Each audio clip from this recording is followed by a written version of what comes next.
Hey, good afternoon, everybody. Good to be here. Before I get started here, is Judge McNeil here? She is. There she is. So I have a few door prizes for us, so I make sure everybody's paying attention. And so Judge McNeil gave me a get out of jail free card, trespassing, pickpocketing, bribe, and petty theft, all right here. So she's an excellent Monopoly player too. So I'll have those for you.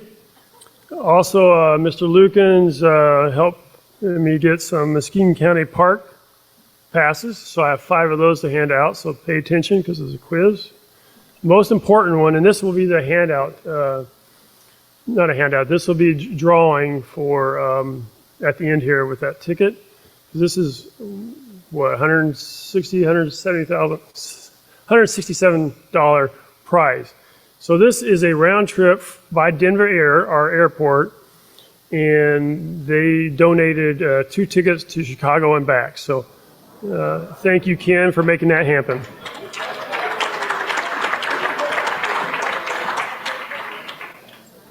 I'm ready. So good afternoon. There's several department heads here, and if I talked about every department, we'd be here for well over an hour. So Tim said I can only have 15 to 20 minutes, so I'm going to get through this in that time. So I narrowed it down to 4 different areas that we're going to talk about. And I already mentioned this is our prizes throughout the presentation. So the top 3 activities that we've been working on in 23, 24, and 25 is what I'll go over first. The first one is the airport. You've seen and heard a lot about our airport, but we have a new front entrance. There's a new security. So if you've been there in the last couple of weeks, there's new security. You go through that. We're also having seems minor, but it's a big deal at our airport. You have a restroom actually after you get through security. So if you flew out of there, you would have to go back through security twice. So now there's a restroom there. So those is available. Yeah, but it is big.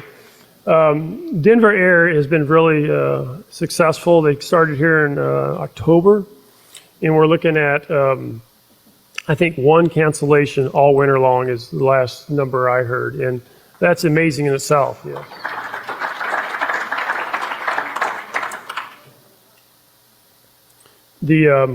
One other quick thing before I jump off the airport, this is news of yesterday for me. We won a grant with Manistee to do a flight to Milwaukee, Mitchell International Airport. The importance of that is we all wanted to go to Detroit. Everybody was pushing for Detroit because of Delta Airline. Well, Milwaukee International Airport also has Delta. It has American, Southwest, and United. Several other ones, but those are the big ones. So that's going to be either maybe this summer, for sure next summer. It's a pilot on pilot. Yeah.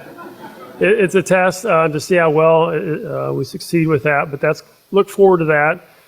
It's going to be in the summer. It's going to be a short run, but we want to see how successful that is. So again, congratulations, Ken. The next project that we're wrapping up is the Hall of Justice. They've done Earhart Construction. He's in here somewhere. His team did an excellent job of doing this. What's important about this is we did a 6th floor over. We did 2 courtrooms there and a courtroom on 4th floor. And that's the new courtroom. Those old pews were actually refurbished, restained. It matches really well. So if you're up there on Judge McNeil's tickets here, you can stop in and take a look at that. Here's the first test for you. To get these tickets, how many current judges do we have in our Hall of Justice? Anybody know? Free tickets. I heard it. 11. There we go. Exactly. Now this picture here has 2 that have been retired, and there's 1 missing. So this is kind of a trick picture for you. Judge Nolan is not present, but Judge Marietti retired and Judge Hicks retired. So make sure you stop and get your free get out of jail card.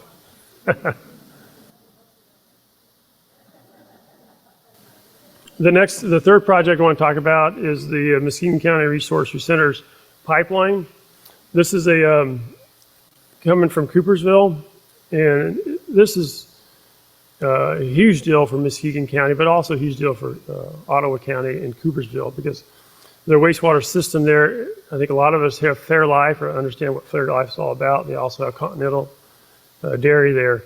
They had a problem with their treatment process. Well, as you all know, we have a unique treatment system here in Muskegon County that we put a pipeline. It's a 30-inch pipeline from there to our facility. It's being built in place now, so if you're on the east side of the county, you'll see that being installed.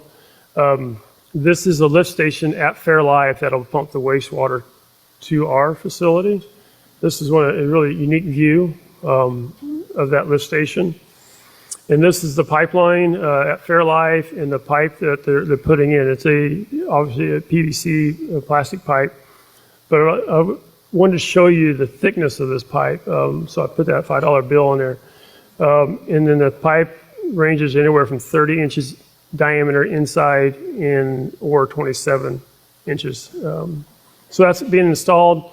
We expect to have that up and running by end of 2026. But this is also an economic development for our dairies. We have a lot of dairies in East Muskegon County.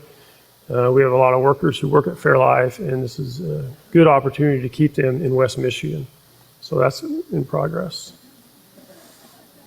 For our new county initiatives that our county board of commissioners have been working on this last year, and it is in our fiscal year 2025 to make this happen. The first one, I'll talk a little bit about the housing coordinator, sustainability coordinator, sustainability advisory committee, and the park commission.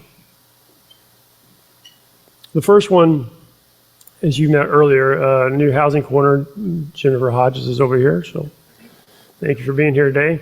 Our partners here on this is Community Foundation is a huge partner. Thank you for being a part of that.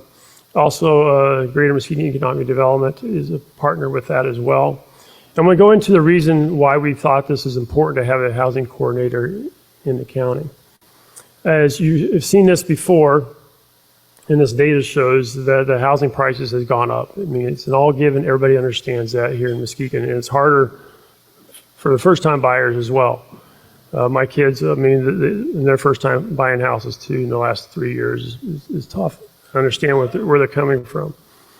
You may have seen this picture as well. We have people from Ottawa and south moving north towards Muskegon, and they say some Muskegon people are moving north as well. But I was also talking to a realtor last week, and he was telling me that he is seeing Kent County realtors bringing people to Muskegon County to look at houses to buy all the time. Yeah. So we're seeing that competition as well. And so the housing market will remain because we have people moving here. Another key factor that this is huge. In 2024, that's a list of people. These have all been in the newspaper. There's nothing news shattering on this. But as a reminder that there's a $185 million investment in 2024. We're looking at 405 jobs there. The biggest one there is Helmet. In 2025, that's been announced already. Those three there is another $90 million investment in the county, another 185 jobs. Now we know that all those jobs are going to be moving people around, but a lot of those people will be moving into the county as well. And don't forget what we had in 2023 announcement. We had the facility up in Muskegon Township, Cente, thank you. Jennifer helped make that happen. It was what, 400 million investment, and it's higher than that since they made that announcement. And they're looking at 200 people. So so besides people moving here just because they want to, now we're having people moving here also because of jobs. And the third one, let me go to this one here. Yes. So the third one I want to talk about is we are starting to see housing being developed. But the study said in 2 years ago, we needed 9,000 houses roughly. Well, let's assume half of that is what we really need, or 80% of that. we do have housing going on. We do have private developers developing houses, and this is just a few that I wanted to bring your attention to. Norton Shores has quite a bit going on there, and congratulations to Mayor Needland making that happen. But also Fruitport in here, I had this picture behind Costco there, and it's being developed. You haven't been out there before, you should go out there. It's pretty impressive what they're doing there. But we're also seeing a Fruitport putting housing behind there, and to the south of their housing going up as well. Now this is just large single family homes, or not. This does not include single family houses or homes that you see throughout the county. We're seeing a lot of houses being built. I was in Eagleston Township yesterday, I think it was, and I mean, they're just driving the back roads to there just to see how many houses are being built. There's quite a few going there as well. So it's happening, but we want our housing person to really focus on these key items here. Some tax incentives, zoning reform, look at permitting through the communities, develop a certain percentage of affordable housing. But the townships that are not seeing housing development, we're focusing on that. Jennifer's focusing on that, and she's already been called multiple times what we can do to help them, because we need to get those prices of houses down, and whatever we can to do with that is going to be more affordable for their grandkids, our kids, bringing them back here. So we want to, and the board and commissioners saw this too, the need for having a person specializes to help these other communities find places to put houses. Hey, what? For the whole county? Yes. That's a good point. So the next one, I'm going to jump into our sustainability coordinator. You met her, Sarah Cooper. She's here. This is a new opportunity, because what the board did is first they passed a resolution. The resolution talked about increasing your building, really the 3 R's: energy efficiencies, renewables, reduce waste, which reduces wastewater, vehicle efficiencies. I do have a couple of commissioners in here that were a part of this as well. I think I've seen one in here. Marsha Hovey, right? Yes, she's here. So thank you for making that part of it as well. So as we go through this, we want this person to reach out to other communities. And there's been a lot of people already reached out to Sarah and talked to her, and excited about that, and different initiatives to that. I think even Grand Haven reached out. People in that area said, hey, is this going to be more regional versus just the county owned? So we're working with other municipalities in the county here in townships to make that happen. One additional thing is the board appointed a 9-member committee to help with this throughout the county. So we have community input of what that looks like.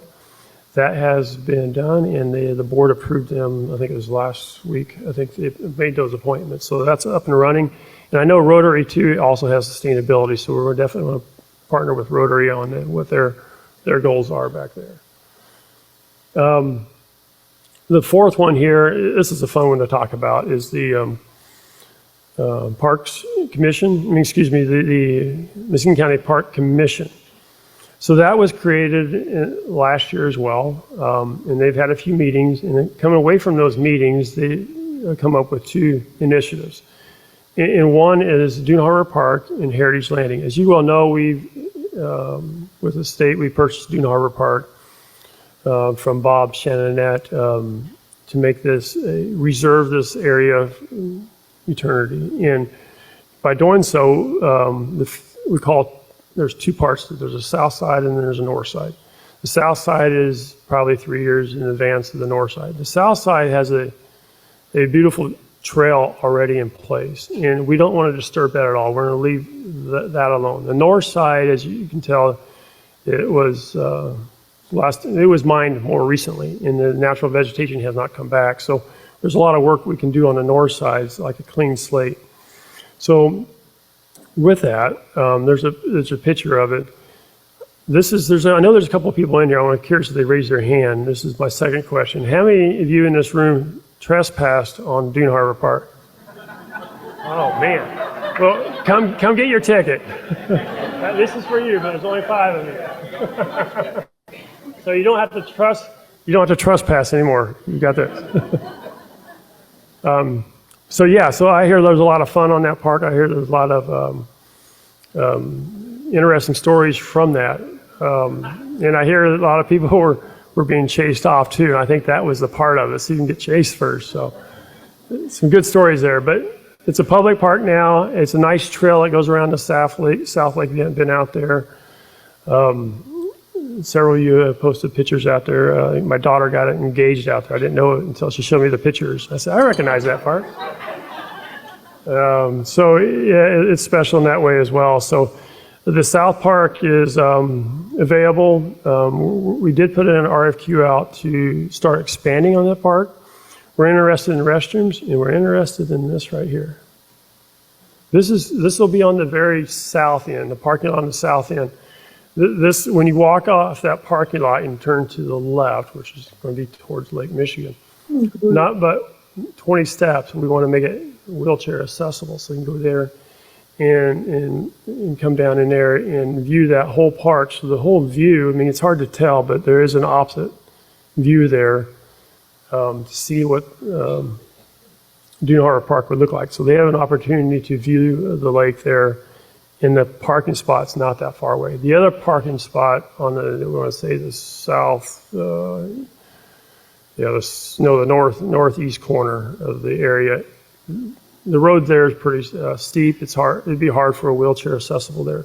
So that's why we're putting it on here, and it would be a good view of the lake. And times that I was out there walking around, one person came up told me this is like walking up in farther northern Michigan, the Upper Peninsula. It's that quiet out there. You don't hear the traffic from 31. And for those areas, it's an easy to get to here because if you look at what we're close to, you're not that far away from Myers, you're not that far away from residents. And so it's really unique and a nice place to be. I think I got 4 minutes left, is that right? Cool. So the other thing that we're looking at, this is the North Park. The area that we're looking at, we could potentially have a campground there. Now this is going to have an opportunity for master planning to take place here. This hasn't even been designed yet, but this is giving people start to think about what that north side could look like. And working with the city of Muskegon too, Jonathan, I don't think Jonathan's in here, but if you've been to his presentations throughout the community, talks, and Kathy, I know you've been there, talking about what downtown should look like. One thing they're talking about is removing that Fisherman's Landing campground. Working with them, if we put a campground here, that helps them. So we're being a partner with the city, trying to make that a possibility as well. But there's a lot of planning that needs to take place for that to be in concept. This is another cool one. So this would be across the North Lake. Again, this will be all grants with the state to make something like that even happen. So a lot of visionary there going on. Now this is very exciting as well. This is Heritage Landing. I think I've seen Kevin in here. Kevin in here today? There he is. He's very interested in this as well. Yes. So I got his attention now.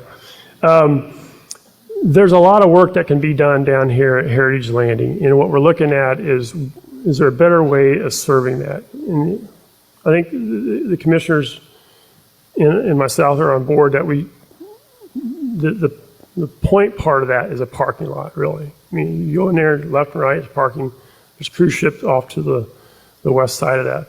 If we turn that parking lot into something else that could look like this and have it more welcoming for people to come visit the park, that's what we're very interested in. And then again, this is just a design concept. Whether it looks like that or not, we told them to put the cruise ship in there because that's what we see. And speaking of cruise ships, we've had a company who, correct me if I'm wrong, Bob, is a 20-year contract. They're wanting to do a 20-year contract with Muskegon County for their cruise ship to be here for the next 20 years. So we're doing something right there. But back to this picture here. None of this has been designed yet. It's kind of going along with what the city of Muskegon is working on from this point to the east, clear over there to Fisherman's Landing, and a little bit further actually. for Plank's property. But we're going to do our part in this, and the opportunity to see what this park could look like going forward. Now, this one here shows that the stage has turned a little bit, but it doesn't need to be that way. So, Kevin, we want your input. I got to hurry up here. Give me another 5 minutes. Commissioner Cook, we went to Chicago on our new Denver Air. And Commissioner Cook said, Mark, you got to check out this park. So myself and another person who's going down this slide, I probably shouldn't mention names. He's on that slide, but this is another idea what Heritage Landing could have in the area. Last thing, then I'll wrap up here. Municipalities at Work podcast. Mike has been the key leader on this, and he found a perfect partner to do this with, is DJ Hilson. And they interview people. So Mike is on the left. Anybody can identify Mike on the left there? Yeah. Well, the reason I want to use the word Vogasize. So Mike is an old racquetball player. And I get to play with some of his people he used to play with. And they always called Mike Vogasized. When he came in, he would make sure the court is clean, the glass is clean. There's a towel on the floor to wipe feet. So you walk in that, he came a different person. He was a tiger or a bulldog in there once you get into the court. And these are stories, because I didn't have the privilege to play with Mike, but I wish I would have. Sorry. All good stories. Anyway, his production, what he does right here, you can see he goes all out on this as well. And so with DJ and him doing the interviews, we've had several interviews done already. You may have seen some of those. You can find them. You can take a picture of that if you wanted to. But these are out there. These are what, not just the Muskegon County employees. This is what other municipalities employees are being interviewed by DJ and Mike's behind the scenes. But an excellent job here. I believe there's one more and some more. So I think they're hitting Facebook. They're hitting Buzzsprout, which I got to be taught what that is all about. And I think YouTube, I seen one on YouTube the other day. So there's some really good interviews going on right there. So take a look at that as well. And I think I finished right at 20 minutes. Thank you.